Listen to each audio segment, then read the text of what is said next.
Me desculpem, houve aqui uma queda na conexão, tá? Eu parara nesta parte em que tracejo que constantemente é posto em causa, quer dizer, o princípio da dúvida. Quem avança hesita porque não quer saber o sítio para onde vai. Se o soubesse já, para que caminharia ele? E pode ainda descobrir quem conhece já o destino? Hesitar é um efeito da ação de descobrir. Só não hesita quem já descobriu, quem já colocou um ponto final no seu processo de investigação. As minhas dúvidas formam um sistema, escreveu Wittgenstein. Tá? Esse texto vocês têm aqui, é interessante notar que o Gonçalo Tavares, no Atlas, ele faz uma série não, numerosas notas de rodapé, indicando onde nós podemos achar, localizar as referências às quais ele faz menção. Tá? Isso é extremamente significativo, porque as redes conectivas que ele estabelece colocam o nosso pensamento, colocam o nosso raciocínio em movimento, dinamicamente posto. Nós não nos fiamos, ou não deveríamos somente nos fiar no que o Gonçalo escreve, mas também nas conexões que ele faz. E aqui eu não trouxe o texto que o Gonçalo Tavares cita, que é da certeza do Ludwig Wittgenstein. Eu trouxe um outro texto que eu gosto bastante de usar, que são as investigações filosóficas, tá bem? Na página 37 das investigações filosóficas, eu estou usando aqui uma edição daquela coleção Os Pensadores, tá? Quem tiver acesso a ela, na página 37. Tá? A proposição do Wittgenstein, tá? É como o Gonçalo Tavares acertadamente pensou aqui. As citações que o Gonçalo Tavares traz são de uma precisão, eu diria, vou usar aqui um adjetivo médico, né, que a gente usa mais na medicina cirúrgica. A precisão é assim, as minhas dúvidas formam um sistema. A obra do Wittgenstein, de um modo geral, tá, se debruçam sobre a linguagem e formam um sistema de dúvidas investigativas sobre a linguagem. E num desses textos, né, Investigações Filosóficas, o Wittgenstein escreve o seguinte: pode-se, pois, definir um nome próprio, uma palavra para cor, um nome de matéria, uma palavra para número, o nome de um ponto cardial, etc., ostensivamente. A definição do número 2, isto se chama 2, enquanto se mostram duas nozes, é perfeitamente exata. Mas como se pode definir o 2 assim? Aquele a que se dá definição não sabe, então, o que se quer chamar com 2. Suporá que você chama de 2 este grupo de nozes. Vejam, o que é o número 2? É 1 mais 1. Mas o que é o número 1? Então, ou 2 é o número 3 menos o número 1. O que é o número 3? Eu estou aqui falando não numa linguagem matemática, não numa linguagem específica da área que lida com os números de modo mais próximo, mas é difícil definir para que o outro perceba, tá, o que é o número 2. E aqui eu pensei numa outra questão. Eu dou um exemplo, duas nozes. E quem não sabe o que é uma noz? Tá? Duas nozes. Né? Veja, o Wittgenstein ele era austríaco, tá? Deixa eu só confirmar, porque às vezes me erro aqui, tá? Ele nasceu em Viena, austríaco, porque ele escreveu em alemão, tá? Então, vamos pensar, nozes, a noz é um fruto, é uma semente conhecida dele. Agora, aqui no Brasil, nós falaríamos duas laranjas, dois capis, dois abacaxis, sei lá. Mas e para quem não conhece essa fruta? Então, vejam, o que parece lógico dentro de uma estrutura de linguagem não é tão lógico assim. Tá? Então, ele falou de 2, eu estou falando das nozes, o texto dele está nós. E eu fiz aqui uma pergunta: e quem não conhece as nozes? Como que ele vai enxergar o 2 e enxergar as nozes? Ele vai ter que imaginar, porque é um exercício imaginativo nós trabalharmos com os números, não? Tá? Não sei vocês, eu não me lembro, tá? Isso já faz algum tempo, mais tempo do que para vocês, inclusive, tá? Eu não me lembro como eu aprendi a noção de número e como eu soube que um é um, que dois são dois e coisa que o vale, tá? O Wittgenstein continua. Pode supor tal coisa, mas talvez não o suponha. Poderia também, inversamente, se eu quiser atribuir a esse grupo de nozes um número, confundi-lo com um nome para número. E, do mesmo modo, quando elucido um nome próprio para número, desculpe-me, e do mesmo modo, quando elucido um nome próprio ostensivamente, poderia confundi-lo com o nome de uma cor, uma designação de raça, até com o nome de um ponto cardeal, isto é, a definição ostensiva pode ser interpretada em cada caso como tal e diferentemente. Tá? Aí ele vai discutir a própria palavra número. Tá? O que é número?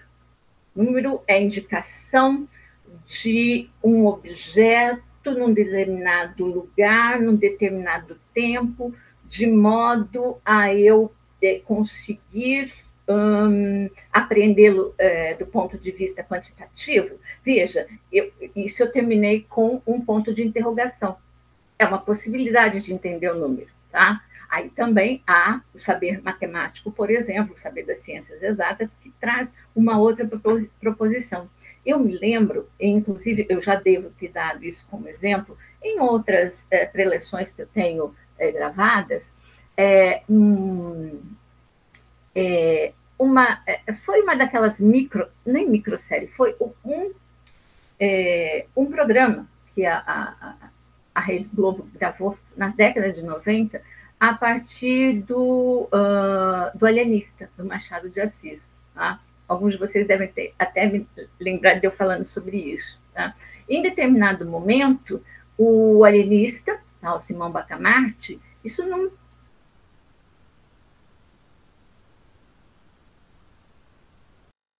Se não me engano, tá, salvo o melhor juízo, tá, não está no texto literário, mas no texto filmográfico da adaptação, o Simão Bacamarte, quando ele quer testar alguém para sair da Casa Verde, que é o manicômio, tá, ele mostra um papel, uma placa. Tá?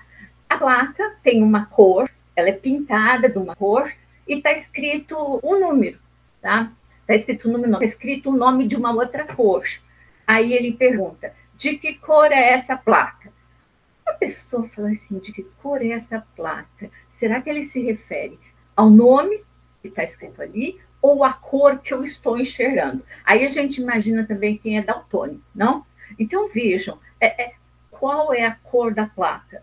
Eu não me lembro ao certo, mas, por exemplo, vamos imaginar uma placa que tem a cor vermelha e está escrito verde. Tá? Ou então uma placa que é amarela e está escrito branco, coisa que o valha. Então, isso me lembrou muito quando eu li Wittgenstein, muito próximo de ter assistido a esse não era uma série, tá? Foi um único episódio. Tá?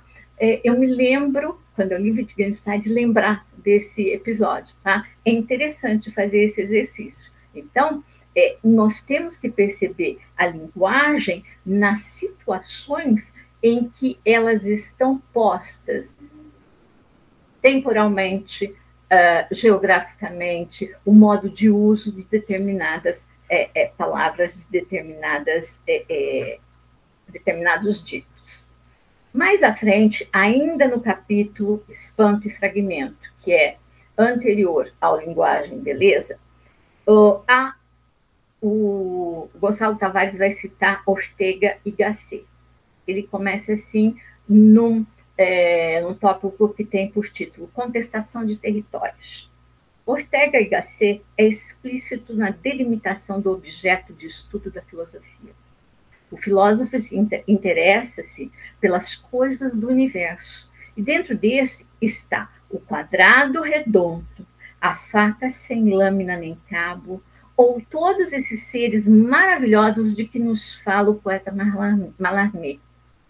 O irreal e o fantástico são, portanto, também objeto da filosofia. E eu diria que eles são objetos da poesia. Porque quando eu li essa citação do Ortega y Gasset, o quadrado redondo, a faca sem lâmina nem cabo, ou todos esses seres maravilhosos, isso ele fala num texto chamado O que é a Filosofia.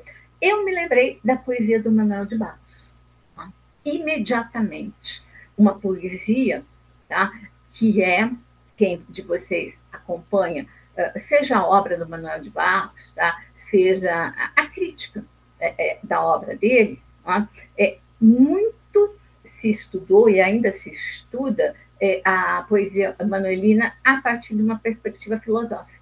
Tá?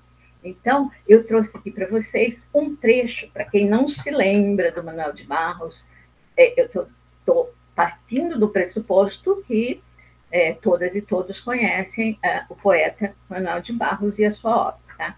Eu trouxe aqui um trecho do primeiro livro que eu li do Manuel de Barros, o livro de pré-coisas. Tá? Chama-se Livro de Pré-Coisas, Roteiro para uma Excursão Poética no Pantanal. Eu selecionei o trecho chamado Nos Primórdios, que quem conhece o texto, quem porventura tenha e for procurar, vai perceber que no livro de pré-coisas ainda não há a disposição do texto sob a forma de versos. Tá? Nós temos um texto que aparentemente está em prosa, só que ele já se configura como um texto lírico, tá? Porque lirismo e as formas, os modos de se colocar esse texto, expor esse texto no papel, esse texto lírico, não necessariamente tem que ser sob a forma de versos, sob a forma de poemas, tá? Ele aparece aqui, então, sob a forma de uma prosa, mas uma prosa lírica, tá? Depois, sobre essas questões de gêneros, tá? Vocês podem localizar uma série de outros textos para que vocês clareiam ou redescubram o que já tenham visto algum dia. Vamos lá, nos primórdios. Era só água e sol de primeiro este recanto. Meninos cangavam sapos, brincavam de primo com primo. Tordo ensinava o brinquedo, prima com prima, não faz mal, finca, finca. Não havia instrumento musical. Os homens tocavam gado, as coisas ainda iluminadas, como no começo dos tempos. Logo se fez a piranha, em seguida os domingos e feriados. Depois os cuiabanos e os beiracoros. Por fim, o cavalo e o anta batizado. Nem precisaram dizer, crescei e multiplicai-vos, pois já se fazem filhos e piadas com muita animosidade. Conhecimentos vinham por infusão pelo faro dos bugres, pelos mascates. O homem havia sido posto ali nos inícios para campear e hortar. Porém, só pensavam em lombo de cavalo, de forma que só campeavam e não hortavam. Daí que campear se fez de preferência para ser atividade livre e andeja, enquanto que hortar prendia o ente no cabo da enxada, o que não era bom. No começo, contudo, enxada teve seu lugar. Prestava para o peão encostar-se nela, a fim de prover seu cigarrinho de palha. Depois, com o desaparecimento do cigarro de palha, constatou-se a inutilidade das enxadas. O homem tinha mais o que não fazer. Foi muito soberano mesmo no começo dos tempos este cortado. Burro não entrava em seus pastos, só porque burro não pega perto. Porém, já hoje, há quem trate os burros como cavalo, o que é uma distinção. Tá? Eu li para vocês perceberem como o texto literário, e aqui muito mais especificamente o texto lírico, tá? Ele se aproxima dessa perspectiva filosófica que o Gonçalo Tavares aponta, e aqui mais detidamente aponta em consonância com Ortega y Gasset, num texto em que Ortega y Gasset vai falar sobre o que é filosofia. Então, veja a aproximação do texto filosófico com o texto poético. eu diria contexto literário, mas é que o texto poético, pensando nesse texto em que o lirismo está presente com mais força. Tá? Ainda em Espanto e Lucidez, tá? O Gonçalo Tavares vai se aproximar da perspectiva investigativa à qual eu fiz alusão lá no início. Ele escreve o seguinte: todo investigador investiga porque está perdido, e será sensato não ter a ilusão de que deixará de o estar. Deve sim, no final da sua investigação, estar mais forte. Continua perdido, mas está perdido com mais armas, com mais argumentos. Como ninguém que continua náufrago, mas que tem agora, desculpa-me, como alguém que continua náufrago, mas que tem agora, contra as intempéries e os perigos, um refúgio mais eficaz. Aí ele cita Lansol. Tentar dizer, Maria Gabriela Lansol, uma escritora portuguesa. Tentar dizer o que uma coisa é viver. Vejam, voltando à citação do Gonçalo Tavares. O investigador continua perdido, mas no final da sua investigação ele estará mais forte. Voltemos ao título do texto do qual eu enxertei o capítulo para vocês lerem, a parte para vocês lerem. Atlas do corpo e da imaginação. Atlas. Nós estaremos, como investigadores, mais fortalecidos a partir das nossas investigações, a partir das nossas pesquisas, a partir das dúvidas que nos suscitaram determinado caminho e determinado método. Tá? Ainda em Espanto e Fragmento. Aí vocês podem perguntar, por que ela não pediu para a gente ler o Espanto e Fragmento, os dois tópicos? Eu acabei pensando nisso depois, tá, gente? O ideal seria que vocês lessem todo o texto do Gonçalo Tavares. É lógico, eu só enxertei uma parte, estou lendo a outra para vocês, tá? Porque nós estamos na disciplina que tem uma carga horária X, vocês têm as suas pesquisas. Mas eu penso que esse texto do Gonçalo Tavares vai ajudar muito vocês, não só para pensar a linguagem, mas para pensar os seus trabalhos de pesquisa, tá bem? Já que estamos num programa de estudos de linguagens, tá? Num tópico chamado Cruzamentos e Biografias, Gonçalo Tavares escreve: Wittgenstein, nos textos agrupados no livro Cultura e Valor, é muito claro. Não creio ter alguma vez inventado uma linha de pensamento. O que eu invento são novas comparações. Por isso que eu falei, as citações que o Gonçalo Tavares faz são cirúrgicas, tá? Então, eu pelo menos, talvez vocês o façam, eu não vou inventar nenhuma teoria, nenhuma perspectiva assim inédita acerca de nada. O que eu tento ao longo da minha vida acadêmica, e vou continuar tentando até o fim dos tempos, é tentar achar novas comparações. Depois da citação do Wittgenstein, Gonçalo Tavares escreve: não se julgue que tal é uma afirmação modesta. Pelo contrário, é uma afirmação orgulhosa. Inventar novas ligações, tarefa que deve impressionar. E eu trouxe aqui, para vocês, um outro texto do Gonçalo Tavares. Chama-se Biblioteca.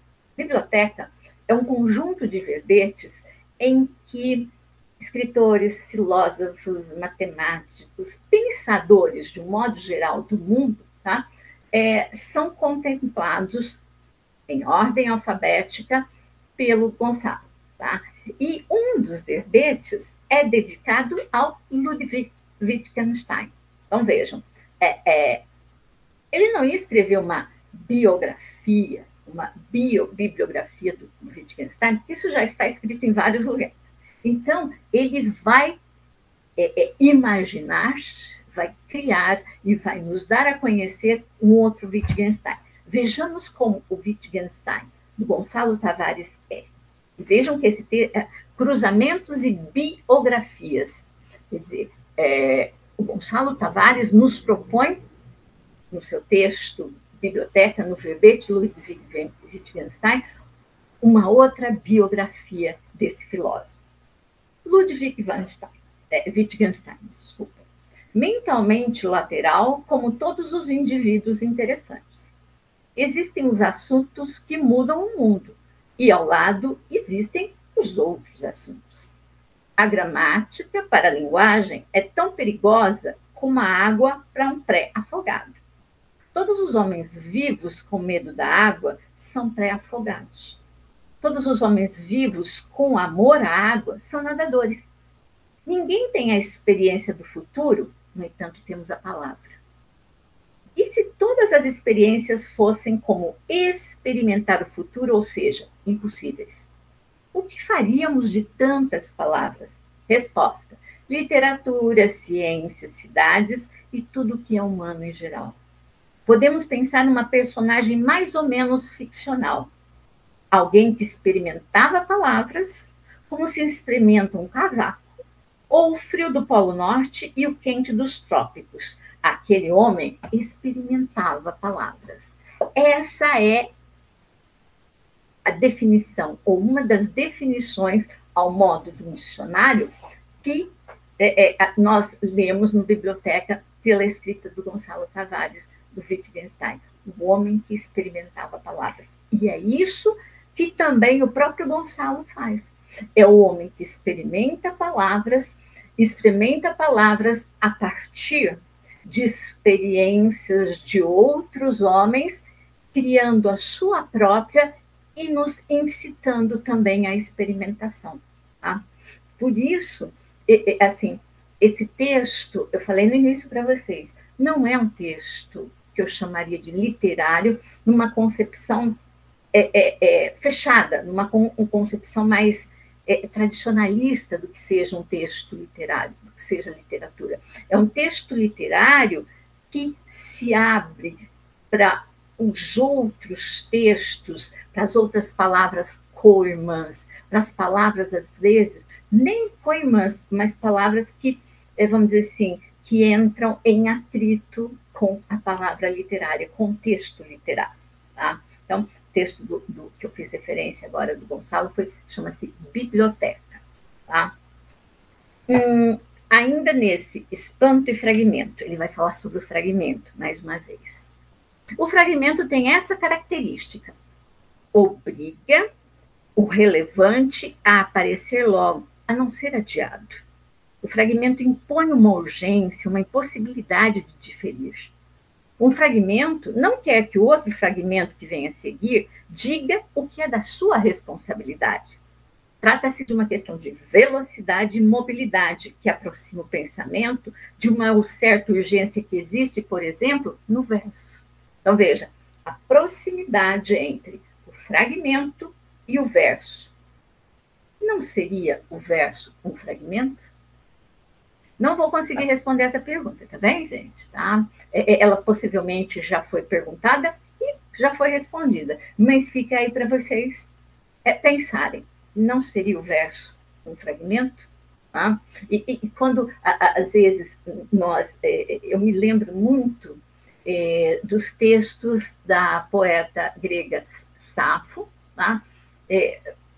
Na década de 80, 90, hoje não leio mais críticas sobre ela, porque me dediquei a outras questões, tá? Mas se falava muito no fragmento, aquilo que teria restado. Então, ela teria escrito mais e isso teria se perdido.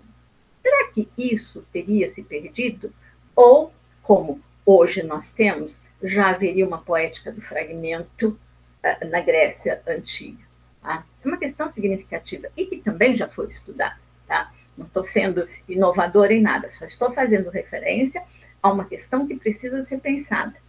Tá? Então, o fragmento não é aquilo, não é somente aquilo que restou, não é somente o resíduo, não é somente o escombro. É aquilo que intencionalmente, propositadamente, foi dado à luz como fragmento. Tá? Aquilo que já veio para causar essa ebulição, para causar esse espanto. Então, aqui eu li algumas características, mas eu sintetizei-as a partir de outras leituras que eu fiz, tá? O que o fragmento, o que caracteriza o fragmento? Primeiro, uma visão crítica do presente. O fragmento está muito ligado ao presente, ainda que ele faça referência ao passado, e esse passado, esse lugar passado, tá? Como topos, o passado como topos, ele é um lugar de especial destaque para a gente trabalhar com essa visão crítica do presente na forma do fragmento. É a interrupção que suscita o questionamento. Aquilo que eu disse lá no início, com base nas palavras do Reginaldo Pujol Filho. Tá? A cada vez que eu interrompo a leitura do fragmento, tá? Eu questiono, inclusive, a relação do fragmento que eu estou lendo com o fragmento anterior e com a possibilidade de conexão com o subsequente, por vezes descobrindo que não há necessariamente essa conexão. Tá? Ele incita também a investigação. O fragmento também é provocativo e o fragmento também é resistência. Resistência às fórmulas, resistência àquilo que está posto de um modo prático, utilitarista.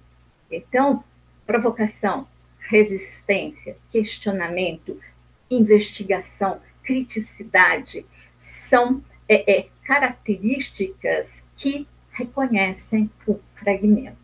Tá? Finalmente, eu vou passar para o capítulo que vocês têm em mãos, tá?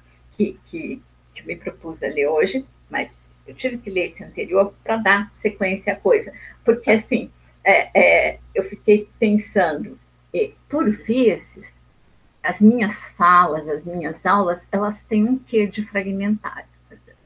Elas têm uma coisa fragmentária, tá?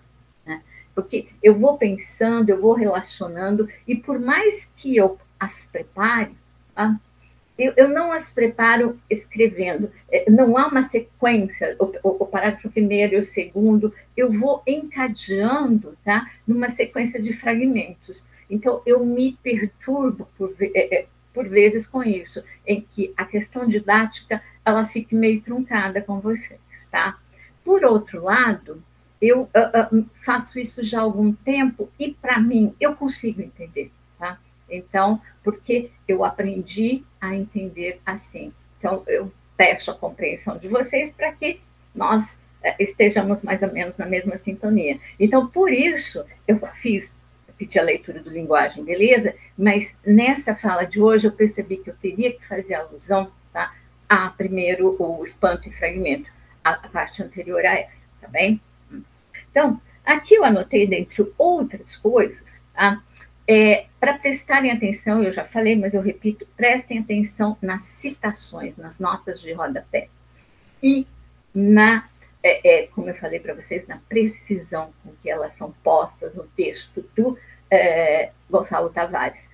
Assim, pensando, eu gostaria de escrever um texto, não é literário, óbvio, eu não sou escritora, não sou dada à escritura de textos ficcionais, mas eu gostaria de escrever um texto ensaístico, tá? Com essa precisão. Eu imagino que essa é a busca de nós, pesquisadores e pesquisadoras. A gente manter esse diálogo sem que a citação seja interrupção, assim, uma interrupção esvaziada, uma interrupção, como eu digo, nariz de cera. Tá? Então, aquela interrupção que está ali, aí você está lendo o texto falando, mas o que é isso aqui? Isso aqui não tem relação e nem me leva a nada. Tá? Então, eu gostaria desse poder, dessa capacidade que Gonçalo Tavares tem. Tá? Nesse texto, veja, ele continua o diálogo com Wittgenstein, que quem for ler o livro todo vai notar que é o principal diálogo que ele estabelece, tá? E ele vai trazer para a cena um outro filósofo que trabalhou bastante com a linguagem, que é o Gaston Bachelard.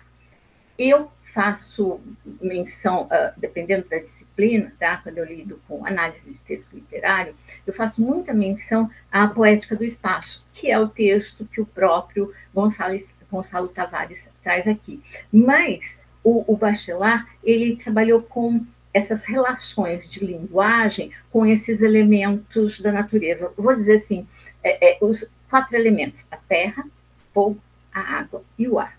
Para não me referir novamente à Poética do Espaço, que o Gonçalo já trouxe aqui, eu trouxe A Água e os Sonhos, ensaios sobre a imaginação da matéria, tá? É do Gaston Bachelard, referido aqui, publicado no Brasil pela Martins Fontes. Aqui, veja, ele vai falar sobre o Bachelard e cita, eu vou citar aqui o Bachelard, citado pelo Gonçalo Tavares, para depois citar o Bachelard a partir da água. Então, casa-palavra. As palavras, escreve Bachelard em A Poética do Espaço, são casas, com porão e sótão. O sentido comum reside no resto do chão, sempre pronto para o comércio exterior, no mesmo nível do outro, desse transeunte que nunca é um sonhador. Aí ele coloca a linguagem de fato dupla, e a palavra comércio é aqui relevante. Veja, a palavra está sempre em trânsito. Eu não usaria a palavra comércio, né? Eu pensei no trânsito, eu pensei na mobilidade, eu pensei na dinamicidade da palavra, das palavras. E como essas palavras, elas, quando nós lidamos especialmente com textos literários, com textos artísticos, de modo geral, a gente precisa enxergar, ler as palavras onde, aparentemente, elas não são palavras, elas são muito mais alegorias. Então, eu trouxe aqui A Água e os Sonhos. Tá? Quando os textos do Gaston Bachelard, quem já os conhece, eles fazem muitas referências à poética, à obra do Edgar Allan Poe. Assim, nós o conhecemos bastante no Brasil pela sua contística, por um texto, eu gosto muito quando se trabalha com o conto, apesar dele não ter sido escrito a partir de um conto, a filosofia... Ai, meu Deus, depois eu vou me lembrar, tá? O texto chama-se A Filosofia da Linguagem. Eu vou lembrar, tá, gente? Não se incomoda, tá? Então, o Edgar Allan Poe e essa perspectiva. Então, e o Gaston Bachelard, um grande estudioso do Edgar Allan Poe. Gente, se eu não lembrar, tá?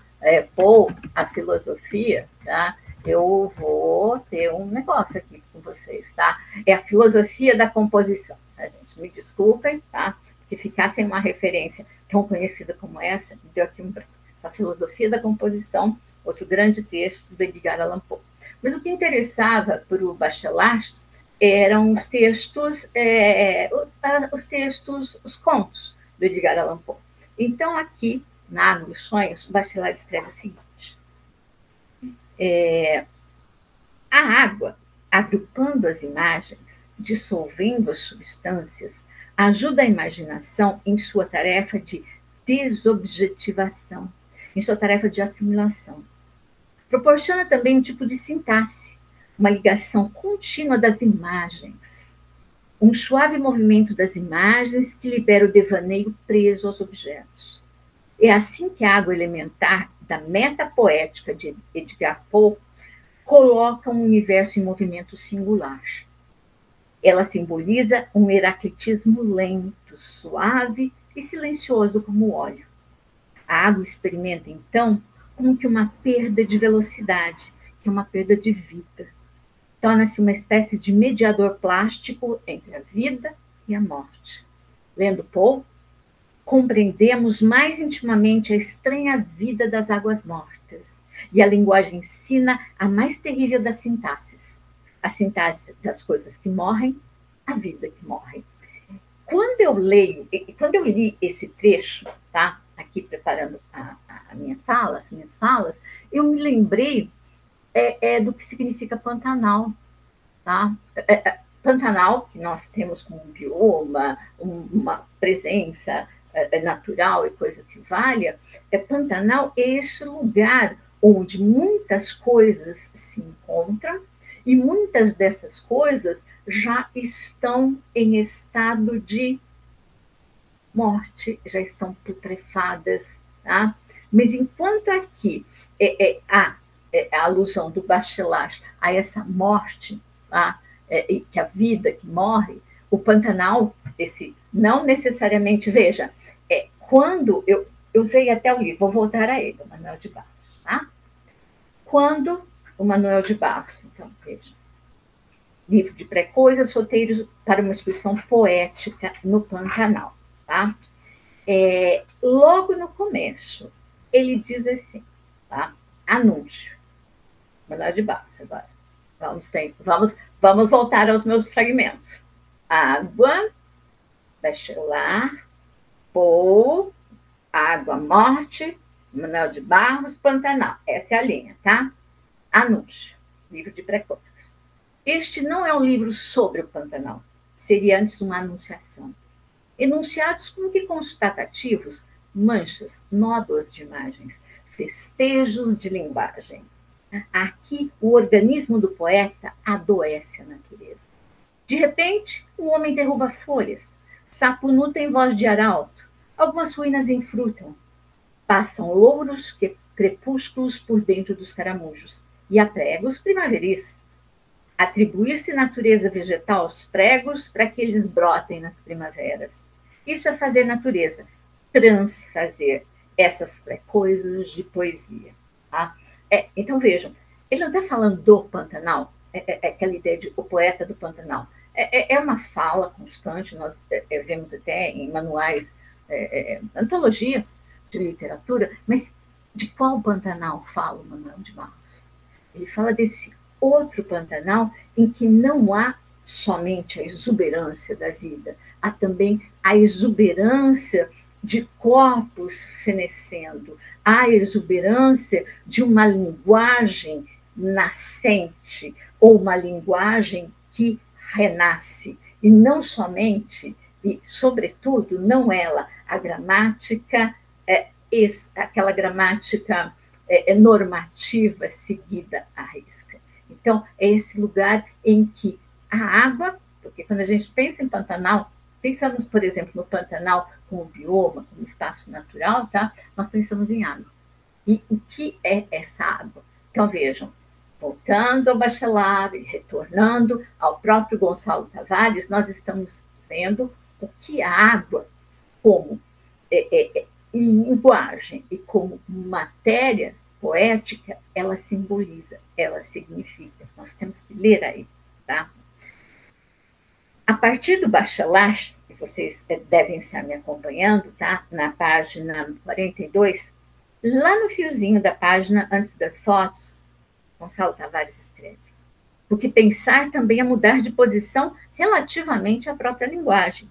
Não olham sempre da mesma maneira para as palavras. Aí, me veio à mente, eu falei do Drummond para vocês no início, né? Não está aqui explícito, mas eu me lembrei de um poema que muito provavelmente vocês conheçam, tá? Ai, meu Deus. Da Rosa do Povo, chama Procura da Poesia. Talvez vocês se lembrem, tá? Eu vou aqui abrir, eu não vou colocar para vocês, mas vocês podem depois localizar, tá? Procura da Poesia. É um dos poemas mais conhecidos do Carlos Drummond de Andrade. E vou aqui lê-lo para vocês, tá? Assim, eu não gosto de falar recitar ou declamar, é mais uma leitura com uma certa entonação, tá? Procura da Poesia. Está no A Rosa do Povo. Penetra surdamente no reino das palavras. Lá estão os poemas que esperam ser escritos. Estão paralisados, mas não há desespero. Há calma e frescura na superfície intacta. Ei-los sós e mudos em estado de dicionário. Convive com teus poemas antes de escrevê-los. Tem paciência, se obscuros. Calma, se te provocam. Espera que cada um se realize e se consuma com seu poder de palavra e seu poder de silêncio. Não forces o poema a desprender-se do lindo. Não colhas no chão o poema que se perdeu. Não adules o poema, aceita-o. Como ele aceitará a sua forma definitiva e concentrada no espaço. Chega mais perto e contempla as palavras. Cada uma tem 1000 faces secretas sob a face neutra e te pergunta, sem interesse pela resposta, pobre ou terrível que lhe deres. Trouxeste a chave? Tá? Então, vejam, aqui, inclusive, eu tinha um que estava inteiro, porque aqui está, deixa eu ver, ele está em partes, tá? Ele não está completo. Mas, enfim, é o poema Procura da Poesia. Tá? Então, vejam que não olhar sempre para a palavra como o eu lírico do poema do Drummond em estado de dicionário, porque as palavras, em geral, quando nós lidamos com ela em estado de poesia, elas não estão nesse estado de dicionário. Elas se relacionam com outras palavras, propondo-nos outros significados, outras ideias. Então, nós precisamos sair desse lugar, desse pensamento contínuo em torno de uma mesma palavra ou do mesmo significado da palavra. Tá? Deixa eu só colocar uma questão aqui. Eu fiquei aqui encafifada porque eu tinha trazido uma outra aqui, tá? Deixa eu ver. Para mim, tá? Procura da Poesia, tá? É esse que eu queria, não é eu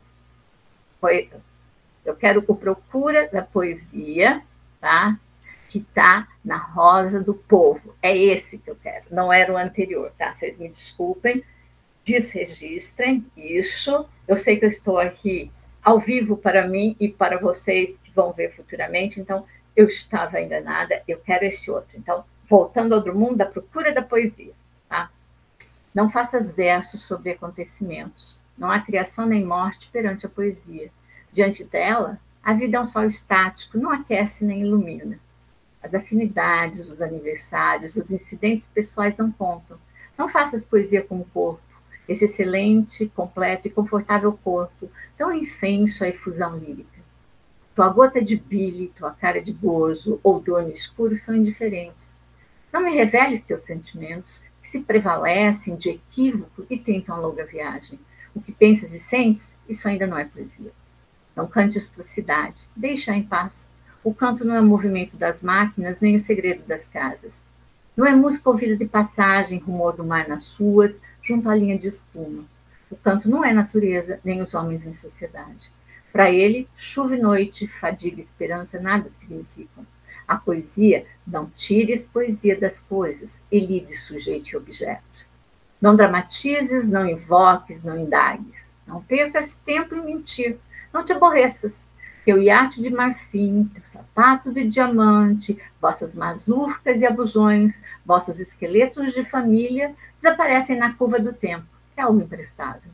Não recompõe as tuas sepultada e melancólica infância. Não osciles entre o espelho e a memória em dissipação. Que se dissipou não era poesia. Que se partiu, cristal não era. Penetra surdamente no reino das palavras. Lá estão os poemas que esperam ser escritos. Estão paralisados, mas não há desespero. Há calma e frescura na superfície intacta. Ei-los sós e mudos em estado de dicionário. Convive com teus poemas antes de escrevê-los. Tem paciência se obscuros. Calma se te provocam. Espera que cada um se realize e consome com o seu poder de palavra e seu poder de silêncio. Não forces o poema a desprender-se do limbo. Não colhas no chão o poema que se perdeu. Não adules o poema. Aceita-o como ele aceitará sua forma definitiva e concentrada no espaço. Chega mais perto e contempla as palavras. Cada uma tem 1000 faces secretas sob a face neutra e te pergunta, sem interesse pela resposta, pobre ou terrível que lhe deres. Trouxeste a chave? Repara, emas de melodia e conceito, elas se refugiaram na noite, as palavras. Ainda úmidas e impregnadas de sono, rolam no rio difícil que se transforma em desprezo. Então, vejam, sabia que estava faltando alguma coisa. A primeira leitura que eu fiz, gente, eu estava do meio, estavam as 2 ou 3 estrofes finais. Agora, na minha última leitura, eu peguei o texto todo. Tá? Eu trouxe aqui, então, para nós percebermos, tá, que nós, e está em diálogo também, não foi só com esse último trecho que eu li, do Gonçalo Tavares. Aqui há algumas imagens, fotos, né? E há o tópico número 4 de uma dessas imagens. Está escrito assim: só podes entrar naquilo que tem volume? A resposta é não. Por isso que me veio à mente o poema Carlos Drummond de Andrade, Procura da Poesia, me parece uma resposta, me parece a resposta que argumenta em favor desse não colocado pelo Gonçalo Tavares. A gente entra nas palavras, a gente tem uma chave, e essa chave, ela é uma chave que nós carregamos dentro de nós, e nós percebemos, tá? Não necessariamente por conhecermos as palavras em estado de dicionário, como está ali posto. Tá? Beleza e argumento. Tá? É interessante, veja, aqui a fala do Nelson Rodrigues, né? Inicia esse tópico. Será que vou ficar feia quando morrer? Tá? Pergunta uma das perversas e ingênuas personagens do dramaturgo Nelson Rodrigues. E aí vem depois uma parábola, né, de autoria do Jorge Luiz Borges. Tá? A questão é a seguinte aqui, quando nós tratamos de beleza, nós tratamos de uma questão de efeito. Tá? A preocupação, será que vou ficar feia quando morrer? A preocupação não é consigo própria, porque ela já está, inclusive, morta. Mas a preocupação é com o efeito que essa morte terá sobre aquele corpo e esse efeito, como esse estado em que ficará provavelmente esse corpo, que efeito isso causará naqueles que ficarão, aqueles que restarão e estarão diante desse corpo. Então, vejam, a questão da beleza e da fealdade, tá? Ela é relativa ao efeito que isso provocará no outro. Tá? E aqui eu vou ler para vocês, tá? Eu gosto muito de ler, gente, e isso eu defendo desde sempre, ou defendo, já fiz alusão anteriormente porque eu defendo a leitura em voz alta, tá? Inclusive a minha leitura, tá? Para que nós ouçamos, que nós prestemos atenção em determinadas relações que quando a gente lê, assim, com os olhos só, tá? Quando a gente não parte para a oralidade, nós não percebemos. Então, vejam a historieta contada pelo Borges. Um ano depois da Batalha de Casseiros, fuzilaram 4 degoladores. Um deles pediu linha e agulha enquanto os levavam no carro. Isso foi em 1853. Começou a coser o seu colete com as calças. Estranhíssimo, não? Estranho de fato, mas logo surge a explicação. É que esse homem sabia, que já o tinha observado, depois de serem fuzilados, os penduravam muitas vezes para que fossem vistos por todos. Então, se as calças estavam soltas, ficavam assim muito largas. Ele dizia que queria fazer um bom papel. Fuzilaram-no, e quando penduraram, as calças ficaram firmes, quase elegantes. As calças desse dandy macabro que degolara tanta gente. Borges termina essa história dizendo: devia ser um homem vaidoso, não lhe parece? Então, vejam, aqui Gonçalo Tavares escreve a partir da história do Borges, né, que as calças ficaram largas, mas eu penso que por vezes as calças caíam. Então você veja, o sujeito, tá, degolado, o sujeito que está ali numa situação de exposição, com as calças arriadas, quer dizer, além de tudo, isso provocaria um efeito de a dignidade que esse sujeito tinha, ainda que ele fosse um degolador, um traidor, quer dizer, talvez o que ele achasse da dignidade que ele tinha, ou talvez a dignidade que ele pensasse ter, tá? Ela se arriaria conforme as calças baixassem. Então, vejam, esse sujeito, ele estava preocupado com o efeito que esse corpo pendurado com as calças arreadas ou com as calças no lugar, tá? Devidamente ajustadas na cintura, provocaria.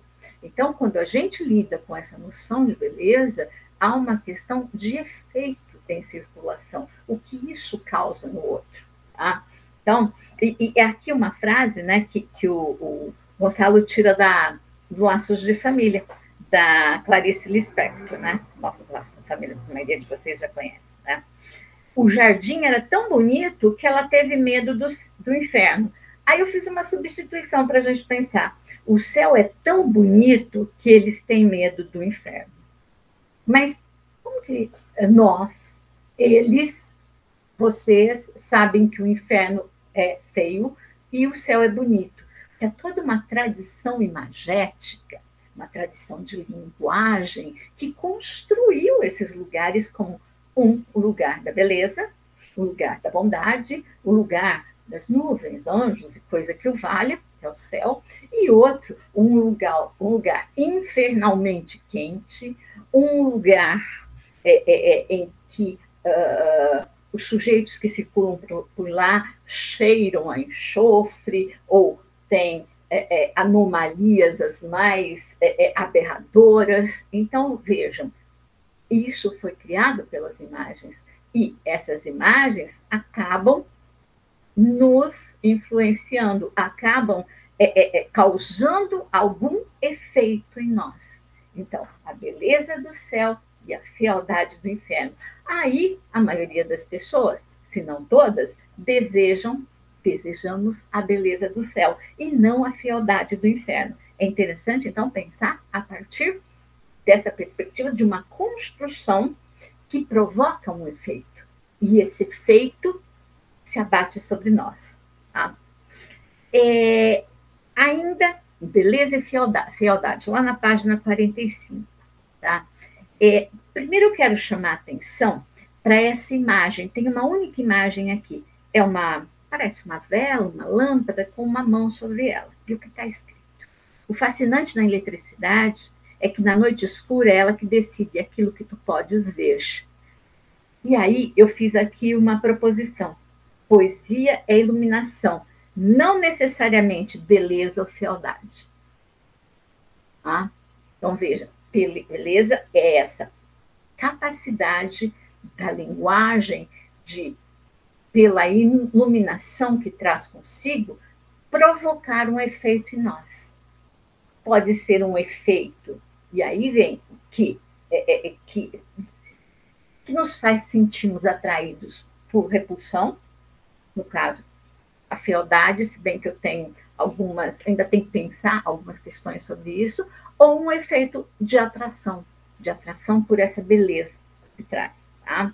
E aqui, a citação a primeira referência feita pelo Gonçalo é a Gaia Ciência do Nietzsche. Tá? Eu vou ler esse trecho todo, porque ele me interessa para fazer referência a um outro filósofo. Em A Gaia Ciência, no fragmento intitulado Da Origem da Poesia, Nietzsche desenvolve a ligação entre o pensamento e o verso.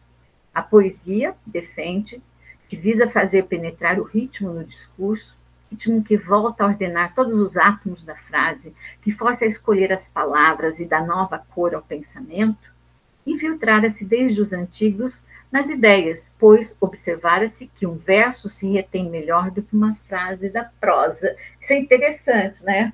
Como é que eu nunca tinha pensado nisso? Eu nunca formulei isso, mas a gente percebe, quando eu falo assim, depois de lermos um texto literário, em prosa, mas o que tem nesse texto? A gente acaba resumindo, o famoso resumo da história. Agora, quando a gente está lendo um texto poético, um texto sob a forma de poesia, um texto em que o lirismo vigora, nós, por vezes, somos capazes de, eu vou falar aqui, decorar. Ele foi reter o verso. A gente é capaz de decorar um verso com a finalidade de sintetizar tudo aquilo que nós encontramos naquele texto, por exemplo.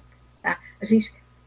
Eu diria que raramente salvo se somos atores, declamadores ou coisa que valha, raramente conseguimos, vamos dizer assim, reter, decorar trechos de um texto em prosa. Mas os versos nós conseguimos, tá?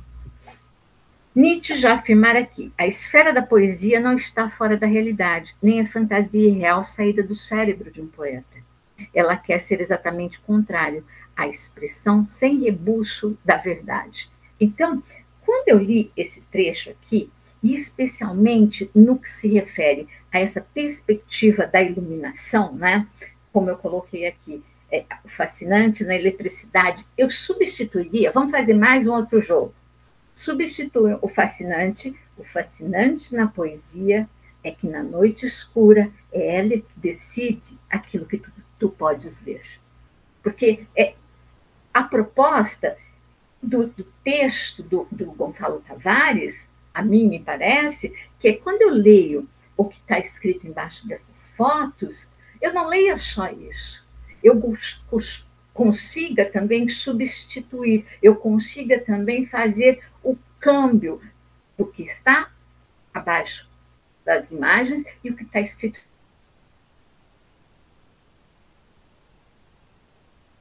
no texto, sejam as citações, seja o que o próprio Gonçalo escreveu. Tá? Então, vejam que eu estou tentando fazer esse exercício com vocês. Por que eu estou tentando fazer esse exercício? Porque eu me lembrei, novamente, de um texto que na semana passada eu fiz alusão a ele, tá? Um texto que vocês leram para essa seleção, que é O que é o Contemporâneo, do George Agamben. Tá? Então, o que é o contemporâneo? Eu vou ler um trecho para vocês, tá? Que diz assim, eu estou com uma tradução portuguesa, tá, gente? Da português de Portugal. Se houver alguma diferença, eu penso que vai ser mínima. Tá?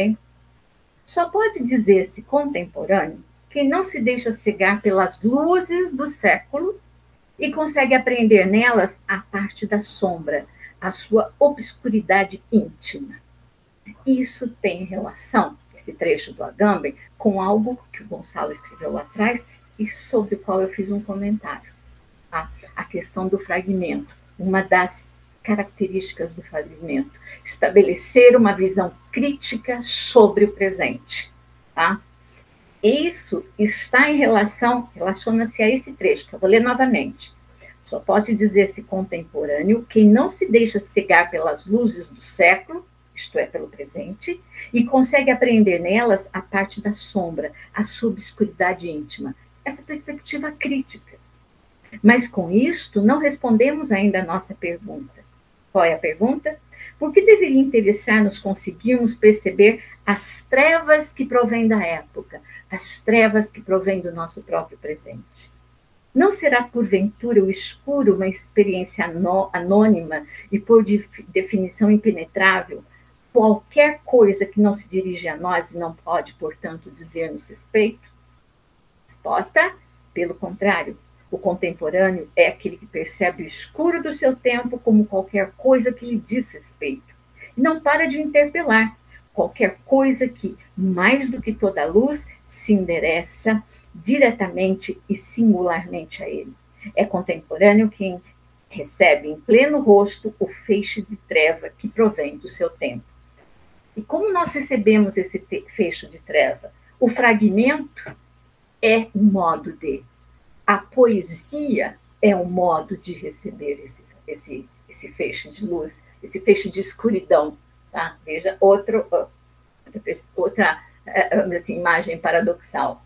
Eu diria que a arte, do modo geral, elas nos fazem perceber esse feixe de trevas que se abate sobre nós. Tá? Eu pensei em ler o poema do Mandelstam, que está no que é o contemporâneo, mas a semana passada eu fiz uma referência a ele, com o texto da Noemi Jaffe, então eu trouxe um outro poeta português para vocês. Ele chama-se Almada Negreiros. Talvez vocês se lembrem, tá? Um dos modernistas, né, portugueses, ao lado dos grandes modernistas portugueses, ao lado de Pessoa, Sá Carneiro, tá? E, além de poeta, né, ele também era arquiteto, ele era caricaturista, ele trabalhava com o teatro e cenografia. Então, vejam, um multiartista, Almada Negreiros, ele tem um poema que se chama A Sombra Sou Eu.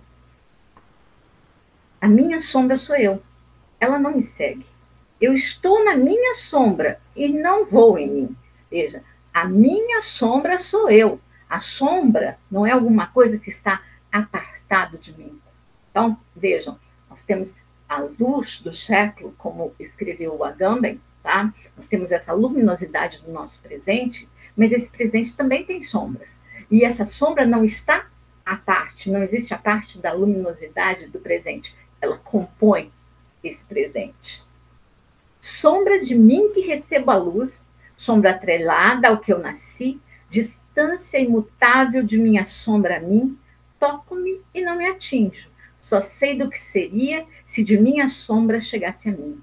Passa-se tudo em seguir-me e finjo que sou eu que sigo.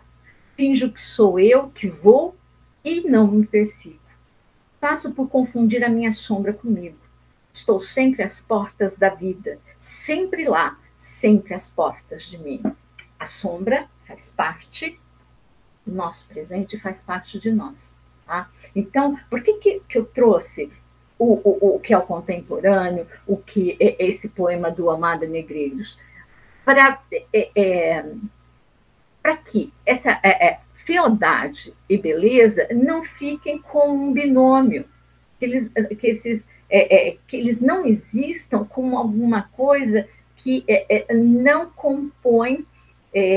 Vamos pensar, é uma imagem meio desgastada, me desculpe, mas a moeda, eles são, fealdade e beleza são faces de uma mesma moeda, e uma moeda que, pensando em termos estéticos, produz efeito em quem lê, em quem assiste a algo, em quem está diante disso, tá? Então, o Gonçalo Tavares também não coloca fealdade e beleza, apesar de fealdade e beleza, que o título, esse E aditivo, tá? Eu penso que o E funciona mesmo como um aditivo. Ele soma essas duas questões. Ele não as distingue, tá? Como se elas fossem díspares. Então, por isso eu trouxe o que é o contemporâneo, tá? Porque, num primeiro momento, nós somos levados a crer, escrevi isso aqui, que a beleza é a iluminação, que só a beleza é a iluminação. Mas se a beleza ilumina, pela a minha reflexão, me leva a tentar ver na beleza também a iluminação das trevas, a iluminar aquilo que é feio, aquilo que é escombro, aquilo que é barbárie, aquilo que é deixado ao largo. Tá? Então, a beleza, ela não só se anuncia como um efeito iluminador, mas ela se anuncia como um efeito que pode iluminar a fealdade, e eu possa trazer para a poesia, trazer para a literatura do modo geral, trazer para outras artes a fealdade também como um componente necessário. E não deixar de lado, não deixar ao largo. Tá? Porque a sombra, como bem escreveu, como está posto pelo eu lírico do Almada Negreiros, a sombra não é um outro, a sombra sou eu também, a sombra está em mim. Tá? Então, seguindo na página 47, tá? E seguindo o Nietzsche, né? O Gonçalo Tavares está seguindo Nietzsche, ele diz assim: Nietzsche, no seu papel de provocador, diz que os efeitos daquilo que é feio podem medir-se com o dinamômetro. E ainda, no mesmo fragmento, acrescenta essa segunda parte que mais me interessa. Em geral, quando o homem está deprimido, é porque detecta a proximidade de algo feio. O seu sentimento de poder, a sua vontade de poder, o seu valor, o seu orgulho, tudo isso decresce com o feio, aumenta com o belo. Quais as consequências do feio? Segundo Nietzsche, peso, velhice, fadiga, falta de liberdade, paralisia, dissolução, decomposição, degenerescência. O corpo, face ao feio, perde assim vontade de poder, termo fundamental em Nietzsche e que Deleuze define como poder de afetar e de ser afetado. A beleza é, então, uma questão de energia, uma questão de intensidade. O feio é pouco intenso, o belo é intenso, excita, afeta. Tá? E aqui, como naquela mulher, personagem de Clarice Lispector, Lori, que ao ver um pardal, depois de passear no chão, sair de repente em direção ao céu, exclama: é tão bonito que voa. Nós nos perguntamos, por que ele não era bonito quando estava na Terra? Então, veja, aqui, iluminação, beleza, leveza, a leveza do voo, tá? Se contrapõe à fealdade, ao resto do chão, aquilo que não causa um efeito de beleza. Tá? E aí, eu fiz aqui uma pergunta que eu anotei. Não será necessária uma relação de afetação, desafetação, inclusive para que a afetação se sobreponha à desafetação? Será que não é preciso, não é necessária, a experiência da fealdade, a experiência desse contato com aquilo que nos é repulsivo, para que nós percebamos as experiências de beleza, ou para que nós transformemos experiências que, num primeiro momento, pareceriam experiências de subjugação, experiências negativas, em experiências que possam ser experiências que nos causem um efeito de beleza e de leveza, de liberdade. Tá? Eu estou me lembrando aqui, tá? De outro texto literário, texto de literatura brasileira, da Conceição Tavares. Tá? É um conto chamado Os Filhos de Natalina. Tá? Eu, inclusive, escrevi um artigo sobre ele, e eu tocava nessa questão. Os Filhos de Natalina, de modo... não vou contar a história para vocês, mas o foco da questão é a violência contra o corpo da mulher. Tá? E como essa protagonista, essa personagem, sobre a qual essa violência corporal foi uma constante desde a mais tenra idade, ela consegue se reapropriar dessa experiência de fealdade, de violência, de abjeção, em alguma coisa que vai revigorar a sua vida, que vai dar uma leveza, uma certa leveza à sua vida. Tá? E quando nós, veja, o efeito que esse conto tem sobre nós leitores, porque a gente vai acompanhando aquela narrativa, vai chegar um momento em que nós ficamos estarrecidos, né? E eu não sei qual é o momento em que a gente fica mais estarrecido, durante um determinado trecho da narrativa ou no final dela, quando a gente percebe como a personagem, a protagonista, vai se apropriar dessa experiência. Tá? Então, vejam, voltando aqui ao texto do Gonçalo Tavares, será que é necessária essa relação, essa afetação e desafetação entre sentir o efeito da fealdade para poder, quem sabe, sentir mais e melhor o efeito da beleza, ou mesmo ressignificar esses efeitos todos, reavaliar esses efeitos, que são todos provocados, aqui eu estou falando de linguagem, por uma textualidade, pela construção de um texto, por palavras que se unem, palavras que são reunidas para nos causar esses efeitos. Essa é uma questão que a gente tem que pensar. Né? A questão de... Eu estou falando em recepção aqui, eu estou falando na recepção que nós, leitoras e leitoras, temos do texto literário, do texto artístico de um modo geral. Né? E me parece que é uma das questões que o Gonçalo Tavares coloca em cena. Tá? Então, na última parte do texto do Gonçalo Tavares, ele vai escrever, tá? Poesia e filosofia. E me parece que o texto, todo não só o texto que nós lemos, mas todo o Atlas vai trabalhar com essa questão. Aliás, eu não vou dizer, mas poderia se dizer que parte significativa da obra do Gonçalo Tavares vai lidar com essa composição, poesia e filosofia.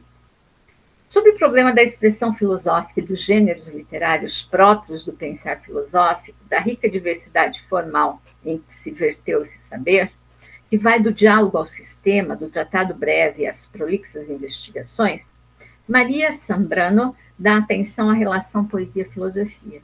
A filosofia separou-se rapidamente da poesia.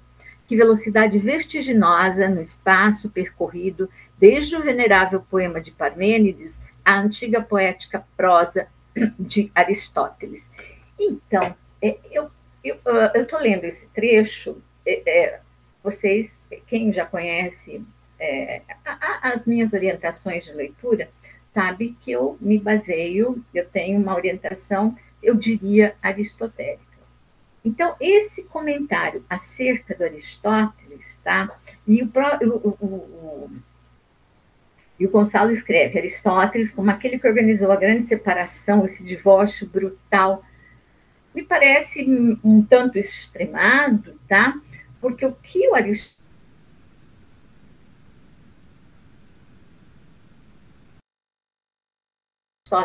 fez, por exemplo, pensando especificamente na poética, análise dos textos que circulavam na sua época. Tá? Só que, aí vamos lá, os seus leitores subsequentes, leitores e leitoras subsequentes, transformaram tá? A poética num manual, tá? Um manual prescritivo. Tá? A questão dos gêneros, o reconhecimento da tragédia, os elementos que compõem a tragédia. Então, tudo isso se transformou em prescrição pelas leituras posteriores, certo? Alguém pode pensar, mas Aristóteles fazia preleções acerca disso, tá? Mas eu não sei se, vamos dizer assim, o que ele queria com isso era transformar esse texto, especialmente da poética, num manual prescritivo, que as pessoas aprenderiam alguma coisa, aprenderiam a escrever, ou coisa que valha com aquilo. Tá? Então, a cisão, o divórcio, não foi provocado pelo Aristóteles. Eu penso que esse divórcio vai sendo provocado conforme as relações dos gregos com a poesia e com a filosofia vão se modificando. Penso que há questões que envolvem a própria constituição do Estado grego e do cidadão grego com relação à política, ao seu lugar na polis. Então, a poesia e a literatura, elas vão se distanciando nesse sentido, tá? Essa daqui é uma proposição, não vou me aprofundar nisso, porque não me preparei para tanto, mas a minha questão foi aqui, nesse divórcio provocado pelo Aristóteles. Tá? E, para finalizar, tá? Um último trecho que eu gostaria de ler para vocês, está lá na página 48, é o segundo parágrafo. Uma antiga unidade, poesia e filosofia, se torna uma nova unidade porque recuperada. O novo, mais uma vez, como recuperação do muito velho. Então, fiquei pensando aqui, será que a obra do Gonçalo Tavares, ela, de alguma maneira, não faz isso que ele escreve aqui? Tá?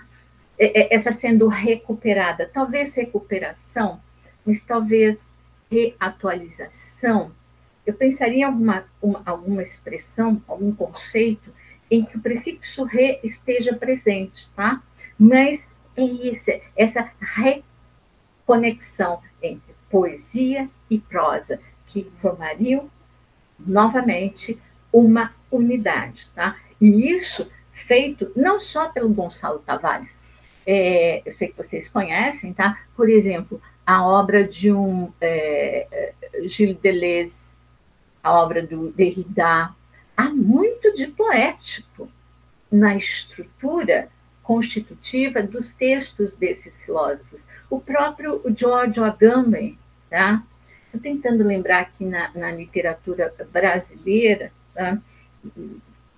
Fiquei muito centrada no texto do Gonçalo Tavares, é óbvio, né? Mas vocês podem se lembrar de escritores brasileiros em que esse, vamos dizer assim, esse filete, que esse afinamento entre a poesia, entre a literatura, vou expandir, e a filosofia se conectam, tá? O Gonçalo Tavares faz isso. Durante a leitura, eu penso que vocês perceberam isso. Se não perceberam, tá?